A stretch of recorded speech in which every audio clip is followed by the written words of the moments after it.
স্কুলের একটি ঘরে একই সঙ্গে চলছে দুটি ক্লাস, দুজন শিক্ষক বিপরীতমুখী, দুটি বোর্ডের দিকে মুখ।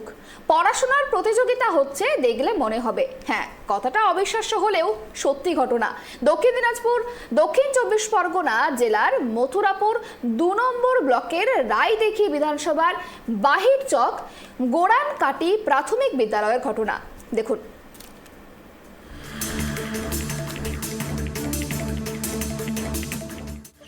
ইতিমধ্যে দক্ষিণ 24 পরগনা জেলার মথুরাপুর 2 নম্বর ব্লকে বাহিরচক গোড়ানকাটি অবৈতনিক প্রাথমিক বিদ্যালয়ে দাঁড়িয়ে রয়েছে।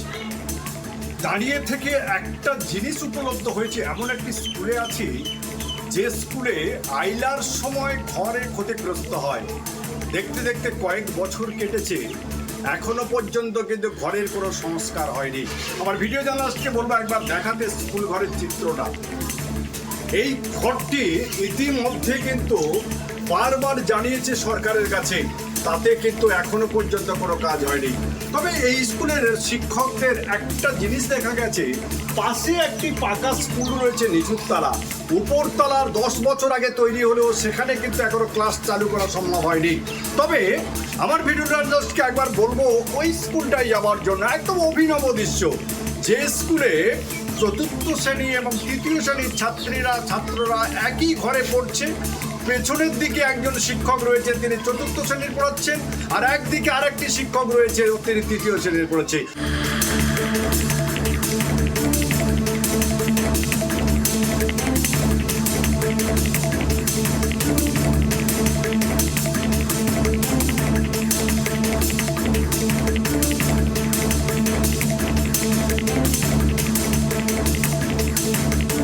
দিদিভাই, ইতিমধ্যে স্কুল নিয়ে কি সমস্যা আপনাদের? সমস্যা একটাই, একটা রুমে দুটো করে ক্লাস হচ্ছে, আর স্কুলটা তো ভাঙা, এক সাইড পড়েই আছে। আর তারপরে স্কুল ঘেরা নেই, এখানে মাঠও নোংরা হয়ে আছে, ছেলেরা ঠিকমতো এখানে চলাফেরা করতে পারে না, খেলাধুলা করতে পারে না। তারপরে স্কুলের মানে বারান্দা যেটা, ওখানে ছেলেরা সব ফ্রি ফায়ার খেলে নোংরা করে রাখে, শিকড় খায়, এটা ওটা খেয়ে পান খায়, সেগুলো থুতু ফেলে নোংরা করে রাখে। এর জন্য কোনো কিছু প্রতিবাদ করা কেউ করে না। আপনি প্রধান শিক্ষককে বলেননি বা আপনারা বলেননি? প্রধান শিক্ষককে বলেছেন, অনেকেই বলেছেন, শিক্ষক মহাশয় বারণ করেছেন, কিন্তু ওনার কথা কেউ শোনেনি। রুমের মধ্যে 3-4, একটা রুমের মধ্যে 1-2, 6-1, এগুলো সব দুটো রুমে এরকমভাবে ক্লাস হয়। আর এই আমফানের ঝড়ে তো এই ঘরটা একদম পুরো সব কিছু উড়িয়ে নিয়ে চলে গেছে, কিছু নেই। আর এটা মেরামতো হয়নি এখনো পর্যন্ত। এই স্কুলের দশা। আপনার কে পড়ে? আমার ছেলে পড়ে, ছোট ছেলে। কি নাম?